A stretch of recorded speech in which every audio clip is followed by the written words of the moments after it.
Mekar melati, mekar taman, tumbuh di bawah pohon cemara. Assalamualaikum kami ucapkan kepada semua sebelum bicara.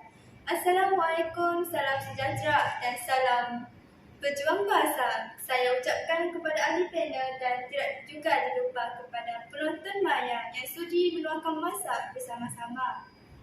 Para hadirin dan juga ahli panel sekalian, bahasa jiwa bangsa. Satu ungkapan hikmah ini menggambarkan tentang indahnya bahasa jika digunakan dalam kalangan masyarakat kita. Orang-orang dahulu pernah berkata, tak kenal maka tak cinta. Adalah sekiranya jika saya perkenalkan ahli-ahli cantik panel kita pada hari ini. Saya, Nur Inaika binti Syukran selaku moderator. Seterusnya, saya persilakan ahli panel pertama kita yang nampak tenang ya. Apa khabar saudara?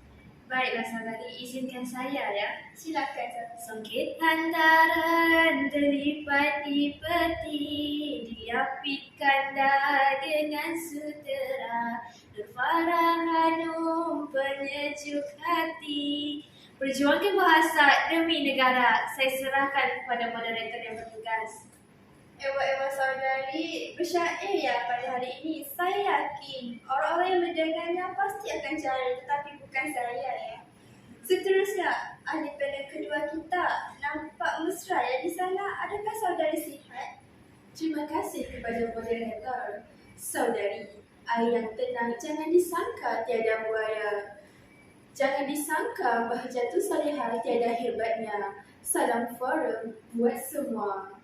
Usai sudah perkenalan kita pada pagi ini, tanpa melengahkan masa, kami akan membincangkan tentang peranan dan pemikiran tokoh dalam usaha mertabatkan bahasa Melayu.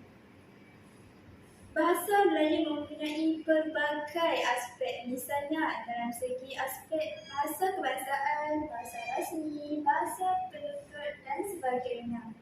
Eloklah berbalik kepada topik forum kita pada hari ini.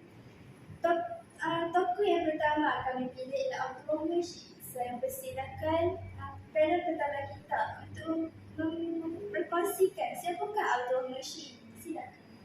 Terima kasih kepada moderator dan panel kedua kerana memberi peluang dan peluang kepada saya bagi menerangkan siapakah Abdullah Mursyid ini. Abdullah Mursyid atau nama sebenar beliau adalah Abdullah bin Abdul Qadir Mursyid atau lebih dikenali sebagai Abdullah Mursyid. Beliau lahir pada tahun 1796 di Kedah, maafkan saya, di Melaka, dan meninggal dunia pada tahun 1854 di Jeddah, Arab Saudi. Beliau disegani sebagai pelopor dalam bidang persuratan bahasa Melayu secara amnya, khususnya dalam penerapan kewartawanan dalam penulisan bahasa Melayu.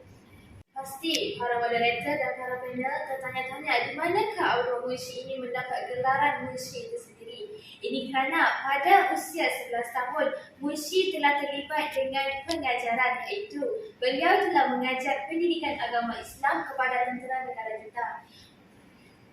Beliau juga mendapat gelaran Mursyid atas kerana kebijaksanaan yang ada dalam diri beliau. Ini kerana maksud Mursyid itu sendiri membawa maksud yang sangat indah dan bermakna, iaitu pendidik ataupun guru dalam bahasa Parsi. Selain itu, beliau juga mempunyai keturunan berpendidikan dan mempunyai kecukupan Arab dan India.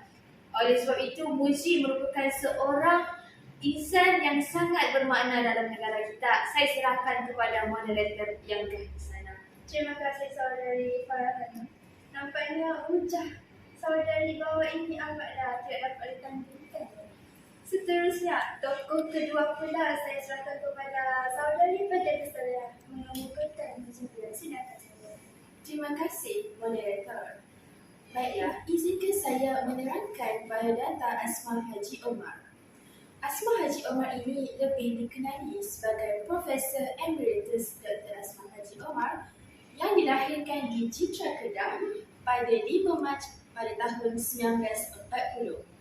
Beliau merupakan pakar nahwu bahasa Melayu dan tokoh terkenal dalam bidang perancangan bahasa. Hadirin, beliau merupakan Profesor Kerusi Tamadun Melayu Sabah. Tidak lupa juga, beliau merupakan pengarah institusi Tamadun Melayu di Universiti Pendidikan Sultan Idris seperti yang kita tahu bertempat di Tanjung Malim, Perak. Sebelum ini, beliau ahli akademik Universiti Malaya pada tahun 1963 sehingga persaraannya sebagai Timbalan Naib Kaunselor Universiti Malaya. Beliau juga pernah menyandang jawatan Dekan Fakulti Bahasa dan Linguistik serta merupakan anggota Jawatan Kuasa Tetap Bahasa Melayu. Akhir kata saya serahkan kepada moderator. Saudari, sedikit sebanyak ujar saudari itu menjelaskan saya bahawa ramai di negara kita mempunyai tokoh-tokoh yang hebat, bukan? Pada itu, balaslah kita memperkenalan dengan ahli-ahli tokoh yang telah diutarakan. Bagaimana pula dengan pendapat saudari Salah juga tentang peranan Asmah Haji Omar dalam martabatkan bahasa Melayu? Silakan saudari. Terima kasih kepada moderator dan panel Dr. Baiklah, sebelum saya menjelaskan peranan Asmah Haji Omar ini dalam memartabatkan bahasa Melayu, izinkan saya bertanyakan soalan kepada saudari Farah Hanum. Saudari, adakah saudari tahu peranan Asmah Haji Omar dalam memartabatkan bahasa Melayu? Maafkan saya Cik Soleha, namun saya tahu tapi tidaklah cukup mendalam. Jika tidak keberatan, boleh Cik Soleha berkongsi kepada kami berkenaan dengan peranan Asmah Haji Omar dalam meningkatkan martabat bahasa Melayu. Tidak mengapa, saudari Farah Hanum. Baiklah, saya akan menerangkan peranan Asmah Haji Omar ini. Asmah Haji Omar ini telah menulis buku-buku dalam bidang tata bahasa yang dijadikan sebagai rujukan orang ramai pada masa kini. Beliau juga telah mengeluarkan 60 buah buku, antaranya Nahwu Melalui Mutakhir pada tahun 1980, Morfologi Sintaksis Bahasa Melayu dan Bahasa Indonesia pada tahun 1968, Bahasa dan Alam Pemikiran Melayu Dewan Bahasa dan Pustaka tahun 1986. Tidak lupa juga hal ini, beliau juga turut menerbitkan buku tentang perkembangan sejarah dan genealogi bahasa Melayu sebagai bahasa dua. Saya silakan semula kepada moderator. Terima kasih saudari panel yang kedua yang petah berkata-kata. Baiklah, setelah mempersilakan saudari Salah, saya juga ingin mempersilakan saudari kata-kata yang tidak lekang dengan semulanya. Bagaimana pula dengan saudari kita? Adakah saudari berkongsi dalam pemikiran beliau dalam memartabatkan bahasa Melayu? Sekali lagi saya mengucapkan ribuan terima kasih kepada moderator dan panel kerana memberikan saya masa untuk berbicara tentang pemikiran Asmah Haji Omar dalam meningkatkan, memartabatkan maruah bahasa Melayu.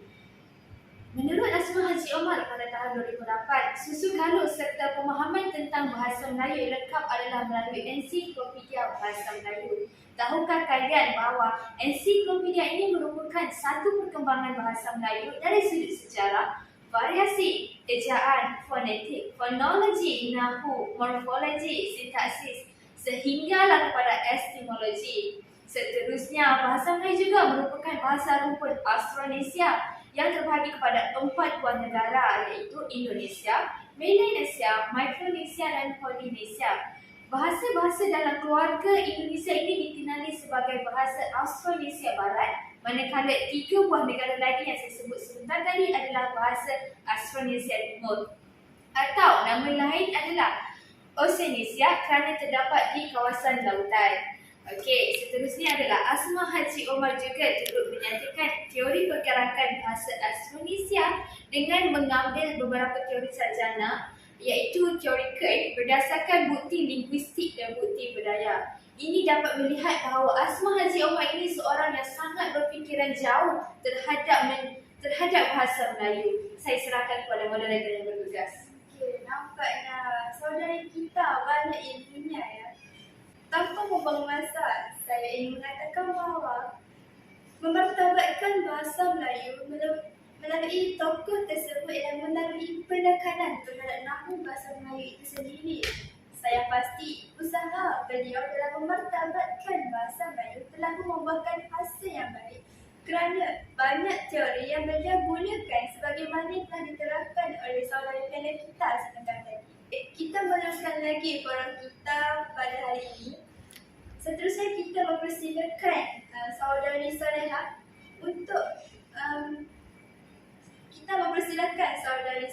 untuk memperkatakan tentang peranan yang tokoh kita yang kedua pula. Silakan saudari. Terima kasih kepada moderator dan terima kasih kepada panel yang pertama kerana mengizinkan saya untuk memberikan hujah. Baiklah hadirin, peranan Abdullah Munshi dalam memartabatkan bahasa Melayu dapatlah dijelaskan kerana beliau dilantik sebagai jurutulis dan penterjemah kepada Stanford Raffles membuat lawatan ke Melaka. Pada usia 27 tahun, beliau telah mengajar bahasa Melayu kepada Padre Milne dan C.H. Thompson. Kemudian, pada tahun 1815, beliau telah menggunakan peralatan percetakan di kediaman Padre Milne untuk membuat huruf, mengaturnya dan mencetak buku serta surat. Abdullah Munshi ini juga telah mengikuti Raffles ke Singapura dan terus menjadi jurutulis dan jurubahasa kepada Raffles.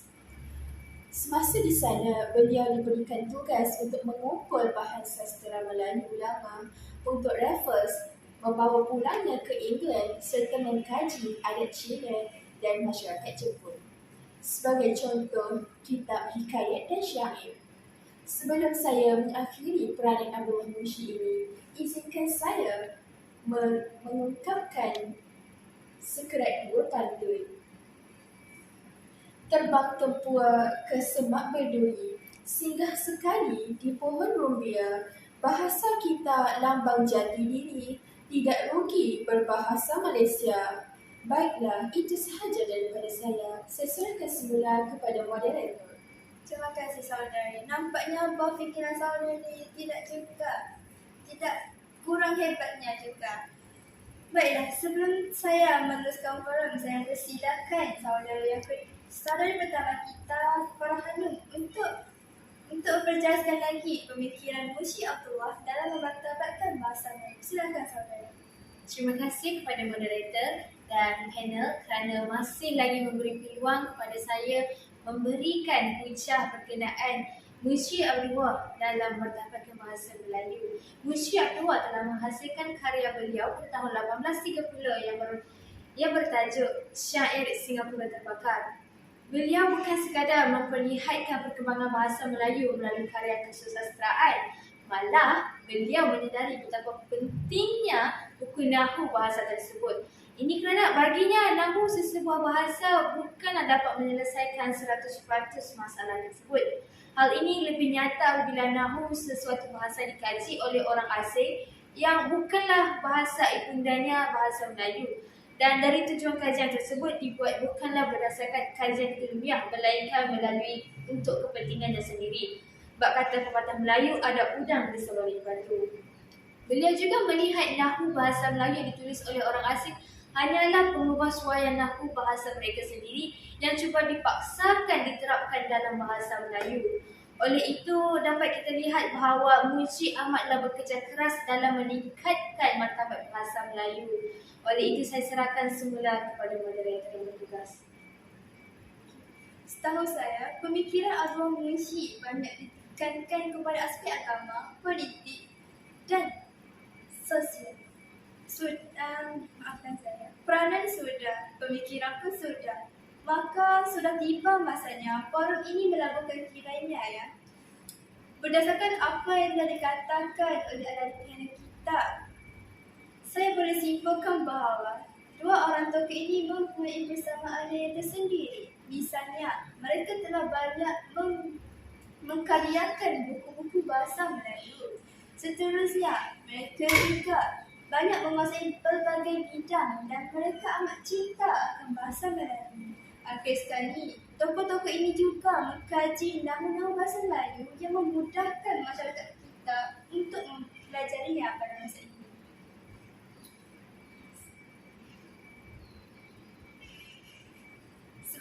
Kesimpulannya, sebagai masyarakat yang cinta akan bahasa ibunda, kita sewajarnya menjadikan tokoh-tokoh ini seperti Abdullah Munsyi dan Asma Haji Omar sebagai batu loncatan dalam memartabatkan bahasa Melayu. Sesuai dengan peribahasa ada mengatakan bahawa di mana bumi dipijak, di situ langit dijunjung. Oleh itu, usahlah kita lupa akan keunikan dan juga keistimewaan bahasa Melayu di negara kita. Tuntasnya, saya mengharapkan agar masyarakat kita sentiasalah berganding bahu dalam mempertahankan bahasa Melayu. Mempertahankan bahasa Melayu di mana pun kita berada. Oleh itu, kita hendaklah sentiasa mengurangkan penggunaan bahasa rojak dan bahasa singkatan dalam berkomunikasi seharian. Baiklah, sebelum saya mengakhiri forum kita pada hari ini, saya ingin meninggalkan berangkemaya dengan sebuah pantun. Dengarkan ya. Kalau ada sumur di ladang, boleh kita menumpang mandi. Jika ada umur yang panjang, boleh kita berjumpa lagi. Itu sahaja perkongsian kita pada hari ini. Sekian, terima kasih.